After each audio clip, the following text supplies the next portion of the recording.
هيا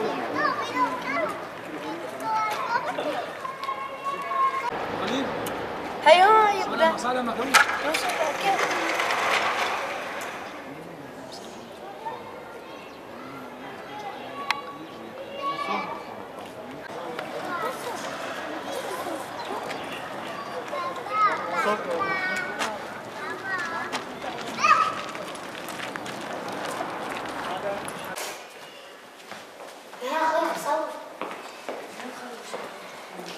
مسافر الباب إذا ما تخلصوا.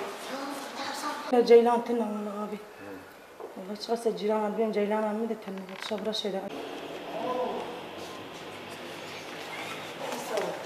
Ben çıkan iç savaş sebebiyle Gaziantep'e sığınan Suriyeli mülteciler yani ev bulamadıklarından dolayı yani kiraların yüksek fiyata olmasından dolayı ev bulamamışlar. Böyle gelmişler böyle gördüğünüz gibi yıkık harabe evlerde kalıyorlar. Yani elektrik de yok. Yani bu yani yaklaşık 2 yıldır burada kalıyorlar. 2 yıl süre içerisinde düzenli her ay kendilerine yardımlarımızı ulaştırıyoruz. Fakat bu yeterli değildir. Yani bizim yaptığımız yardımlarla geçinemiyorlar. Yani bu yetersizdir. Tabii ki bir de ayrıca gördüğünüz gibi ortam sağlıklı bir ortam değildir. Yani yaşanabilir bir yer değildir. Yani hem havasız hem elektriksiz, yani hem lavaboları yok, tuvaletleri yoktur. Yani bu konuda ayrıca devlet yetkililerinin de görevlerini yapması gerekiyor. Yani bu sadece sivil toplum kuruluşları değil, devlet yetkilileri bu işe el atsın. Yani bu sürede gelip sığınan sığınmacılara belli bir yer ayarlansın. Yani onların geçimleriyle ilgilensin, onların geçimlerini sağlansın, sağlıklarıyla ki burada biliyoruz yani sağlık sorunundan dolayı ölen çocukların da olduğunu biliyoruz, haberimiz oluyor. Yani doktora götüremediklerinden dolayı soğuktan kışın burada ölen çocuk da vardı.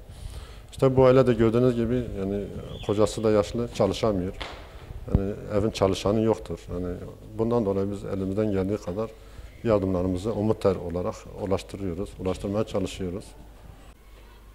Elektriğin olmadığını, yani nasıl bir evde yaşadığını yani görülüyor yani aslında bu kamuoyunun yani ondan sonra insanların bunu görmesi lazım yani devletten, hükümetin bunu görmesi lazım yani.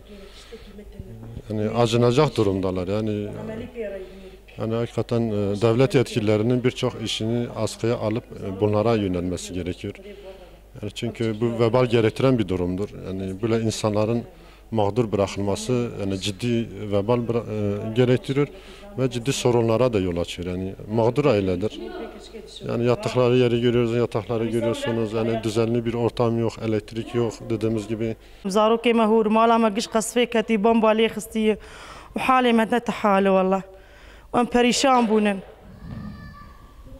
دكنا ام بي جيلانن وإيش تناي وزاروكي ما يعني نعيش نتشتك يعني ام خير افا جمعيانا ام تشكي زاروكي خو اداره دكنا وام بي جيلان ام شفره شدراكتينا والله يعني او نونك او شيفك او تشتك او جيلانك او اوفك او ام بريشان بونا يعني ام جمالي خاطر كت المال مالي ما قيش تبها بشوتي حسبي الله ونعم الوكيل حسبي الله بعد باكر بكره وبعد بكره يعني ان شاء الله. انا هو يعني جوزها كمان حرام مرضان ايه مرضان جوزها مضروب ظهره ولا شغله ولا عمله يعني عنده ولدين صغار عم يشتغلون والله يعينه.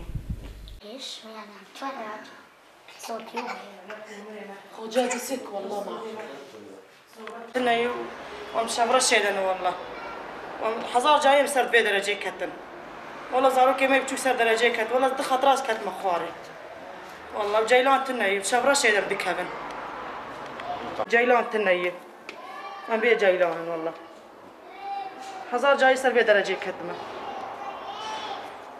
والله حزار جاي سر درجه